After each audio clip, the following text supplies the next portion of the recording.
বিসমিল্লাহির রহমানির রহিম। Hello everyone, আসসালামু আলাইকুম। কাছে কিংবা দূরে, দেশ ও দেশের বাহিরে যে যেখান থেকে আমার এই ভিডিওটি দেখছেন, আশা করি আল্লাহর রহমতে আপনারা সবাই ভালো আছেন। আলহামদুলিল্লাহ, আমিও বেশ ভালো আছি। সবাইকে জানাই জুম্মা মুবারক। তো আজকে আপনাদের সাথে আমি শেয়ার করব এই যে আলুগুলো কীভাবে রান্না করে সেদ্ধ করে সেটা আপনাদের সাথে শেয়ার করব। আসলে পারিবারিক অশান্তি একটা সবচেয়ে বড় অশান্তি, একটা বাজে জিনিস। একটা শান্তির ঘর শুধু ইট পাথরের দেয়াল আর দামি দামি আসবাবপত্র দিয়েই হয় না। একটা শান্তির ঘর তৈরি হয় মায়ের হাসি, বাবার প্রার্থনা, ভাই বোনের স্নেহ মমতা, প্রিয় মানুষের আদর যত্ন, প্রিয় খাবারের গন্ধ, সবার প্রতি সবার যত্ন, আর এক টুকরো সুখ দুঃখ নিয়ে একটা শান্তির ঘর তৈরি হয়। তো আপনাদের সাথে কথা বলতে বলতে এই যে দেখেন, এটা আলু গাছ, অনেকটা বড় গাছ, এটা দেখিয়েছি আপনাদেরকে। এই গাছগুলো থেকে কিন্তু আলু তুলতে হয়। আর এদিকে দেখেন আলুগুলা তোলা হয়ে গেছে। আসলে আমার মোবাইলে চার্জ ছিল না বলে আমি পুরো ভিডিওটা দেখাতে পারিনি কীভাবে আলুটা তুলতে হয়। তো দেখেন এই যে আলুটা তুলে ফেলেছি। আর এটিকে দেখেন, এভাবে কিন্তু আপনারা কে কে খেয়েছেন এরকম আলু। আমাদের বাংলাদেশে কিন্তু সব জায়গাতেই হয় না। এটা অনেক সময় অনেক জায়গাতে হয়, অনেক জায়গাতে হয় না। এটা কিন্তু মিষ্টি খেতে, এটা কিন্তু অন্যরকম আলু। এটা অনেক বড় গাছ হয়েছে, এটা কিন্তু সেদ্ধ করে খেতে হয়, এটা কিন্তু কাঁচা খাওয়া যায় না। এই আলুটা কীভাবে সেদ্ধ করতে হয় তো আপনাদের সাথে আমি শেয়ার করব। আর আমার ছোট্ট সোনামণি এই আলু তুলতে কিন্তু সবাইকে সাহায্য করেছে আর সুন্দর করে তুলে নিয়েছে। আসলে ছোট্ট বাবুদের কথাবার্তা সব কিছু কিন্তু আমাদের খুবই ভালো লাগে। দেখেন এই যে আলু গাছটা অনেক বড়, কিন্তু এটা এদিকে দেখেন আলু তোলার পরে আমি কিন্তু এখনই ধুম্বা গাছ বুনে দিয়েছি। এই ধুম্বা গাছগুলো কিন্তু আমি এখন বুনে দিব।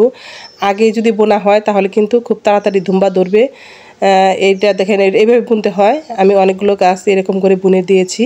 তো একটা গাছ কেটে ফেলেছে, সে এখন পরিষ্কার হয়ে গেছে জায়গাটা। তার পাশেই কিন্তু আমি এই ধুম্বা গাছগুলো বুনে দিয়েছি। এগুলোতে জাংলা দিলে তাড়াতাড়ি খুব ধুম্বা আসবে। তা আসলে দেখেন, একটা পরিবারের সবার কিন্তু আদর স্নেহ ভালোবাসা সব মিলিয়ে কিন্তু একটা পরিবার হয়।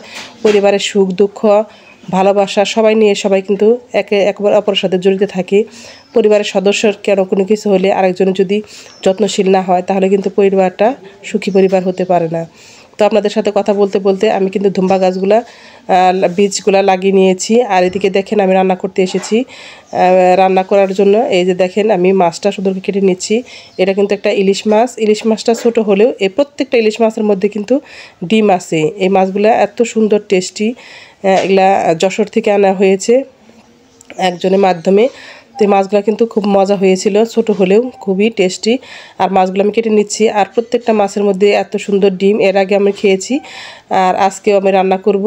তো আপনারা সবাই থাকেন আমার সাথে আর ভিডিওটা একটু কন্টিনিউ দেখেন। রান্না করার জন্য রেগুলার যে মশলা, হলুদ, মরিচ, ধনিয়া সব কিছু কিন্তু আমি দিয়ে দিচ্ছি। আর আমি কিন্তু প্রথমেই কিন্তু জিরার যে গুঁড়োটা সেটা কিন্তু আগেই দিয়ে দিই, কারণ পরে দিলে সেটা মাছ বা মাংস কোনো কিছুর মধ্যে যায় না, সেটা কিন্তু ঝোলের মধ্যে থেকে যায়। সেজন্য আমি কিন্তু প্রথম দিকে এটা আগে দিয়ে দেই। এটাও কিন্তু আমার রান্নার একটা রেসিপি, খুব সুন্দর হয়।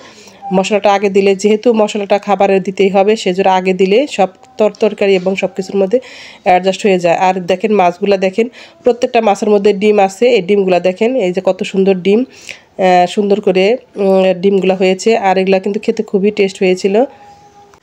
তো রান্নাবান্না শেষ করে আমি আলুগুলো সেদ্ধ করে নিব। দেখেন অনেকগুলো আলু হয়েছে। এগুলা কিন্তু কাঁচা খাওয়া যায় না, এগুলা কিন্তু সেদ্ধ করে খেতে হয়। দেখেন আপনাদের সাথে আমি দেখাই কি করে এগুলা সেদ্ধ করতে হয়। এটা একটা মাটির হাঁড়ি। এখানে কিন্তু মাটির হাঁড়ির নিচের অংশটা কিন্তু কয়েকটা ফুটো করা আছে। এটা কিন্তু পানির একটা হাঁড়িতে পানি দেওয়া হবে। সেই পানির মধ্যে এই হাঁড়িটা বসায় দেওয়া হবে। দিলে ভাপে কিন্তু এই আলুগুলো সিদ্ধ হবে। কোনো অবস্থা দিয়ে পানিতে সিদ্ধ করা যাবে না, পানিতে সিদ্ধ করলে পানসে লাগবে। আর এটা কিন্তু অনেক মিষ্টি লাগে, একদম মিষ্টি, পারফেক্ট যে মিষ্টিটা সেরকম মিষ্টি আলু।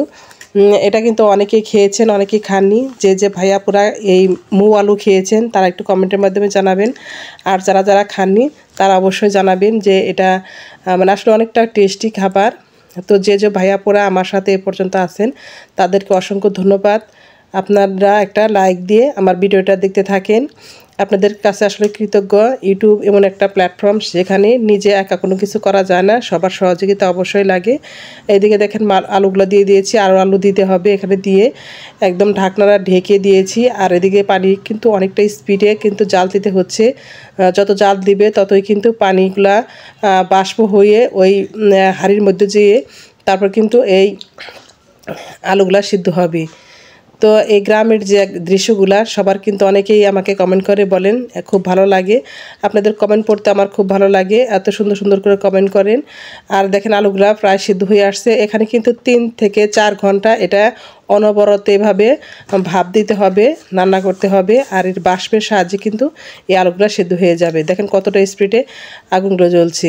তো আমি যে কথাটা বলছিলাম, আমার শিরোনামে যেটা আছে, দামি দামি আসবাবপত্র, ইট পাথরের গড়া ঘর এবং এই যে মানুষের ভালোবাসা ছাড়া যে ঘর, সেখানে কিন্তু শান্তি নেই। এই শান্তিটা আছে ছোট্ট একটা ঘরের মধ্যে, নীড়ের মধ্যে সবাইকে নিয়ে থাকা, সবার সাথে একাত্র থাকা, শ্বশুর শাশুড়ি দেবর বসা সবাইকে নিয়ে একাত্র থেকে আমি কিন্তু আল্লাহর রহমতে খুব সুখী আছি। আপনারা সবাই দোয়া করবেন এভাবে যেন সারাটা জীবন চলতে পারি। একটা মানুষ যখন তার চেয়ে উপরের দিকে তাকায়, সে কিন্তু সবসময় দুঃখ মনে করে নিজেকে। তার চেয়ে যারা নিচের দিকে আছে তাদের কাছে দেখলে বেড়াত নিজেকে সুখী মনে করা যায়। সুখের ধরন এক একজনের কাছে এক এক রকম। সেজন্য সুখী থাকতে হলে নিজের আশাকাঙ্ক্ষা কম রাখবেন, খুব সুখী থাকবেন।